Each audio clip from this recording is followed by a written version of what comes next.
Romeo बाब 5। बस जब हम ईमान से रास्तबाज ठहरे तो खुदा के साथ अपने खुदावंद यीशु मसीह के वसीला से सुलह रखें, जिसके वसीला से ईमान के सबब से उस फजल तक हमारी रसाई भी हुई जिस पर कायम है, और खुदा के जलाल की उम्मीद पर फ़ख्र करें। और सिर्फ यही नहीं बल्कि मुसीबतों में भी फ़ख्र करें, ये जानकर कि मुसीबत से सब्र पैदा होता है, और सब्र से पुख्तगी, और पुख्तगी से उम्मीद पैदा होती है, और उम्मीद से शर्मिंदगी हासिल नहीं होती, क्योंकि रूहुल कुदुस जो हमको बख्शा गया है उसके वसीला से खुदा की मोहब्बत हमारे दिलों में डाली गई है। क्योंकि जब हम कमज़ोर ही थे तो ऐन वक्त पर मसीह बेदीनों की खातिर मुआ। किसी रास्तबाज की खातिर भी मुश्किल से कोई अपनी जान देगा, मगर शायद किसी नेक आदमी के लिए कोई अपनी जान तक दे देने की जुर्रत करे। लेकिन खुदा अपनी मोहब्बत की खूबी हम पर यूं जाहिर करता है कि जब हम गुनहगार ही थे तो मसीह हमारी खातिर मुआ।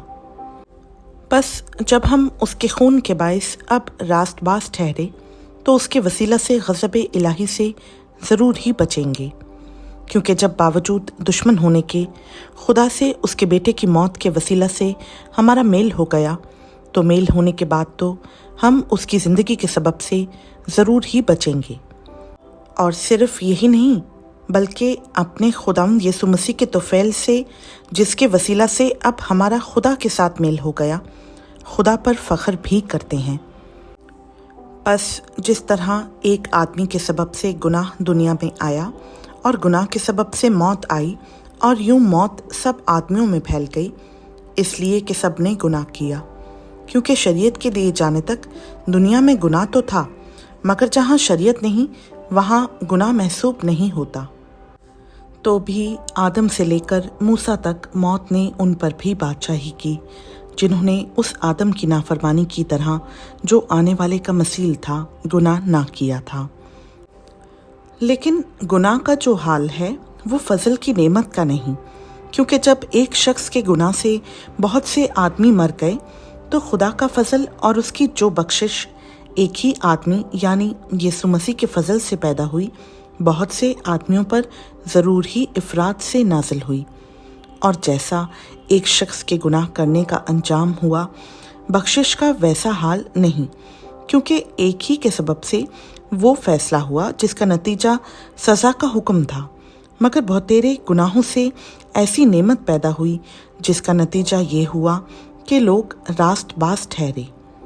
क्योंकि जब एक शख्स के गुनाह के सबब से मौत ने उस एक के ज़रिया से बादशाही की, तो जो लोग फजल और रास्तबाजी की बख्शिश इफ़रात से हासिल करते हैं, वो एक शख्स यानी यीशु मसीह के वसीला से हमेशा की ज़िंदगी में ज़रूर ही बादशाही करेंगे। गर्ज़ जैसा एक गुनाह के सबब से वो फैसला हुआ जिसका नतीजा सब आदमियों की सज़ा का हुक्म था, वैसा ही रास्तबाजी के एक काम के वसीला से सब आदमियों को वो नेमत मिली जिससे रास्तबाज ठहर कर ज़िंदगी पाएं।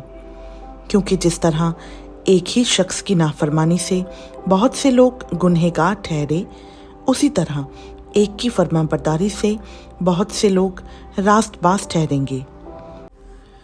और बीच में शरीयत मौजूद हुई ताकि गुनाह ज़्यादा हो जाए, मगर जहाँ गुनाह ज़्यादा हुआ वहाँ फजल उससे भी निहायत ज़्यादा हुआ, ताकि जिस तरह गुनाह ने मौत के सबब से बादशाही की, उसी तरह फजल भी हमारे खुदावंद यीशु मसीह के वसीला से हमेशा की ज़िंदगी के लिए रास्तबाजी के ज़रिया से बादशाही करे।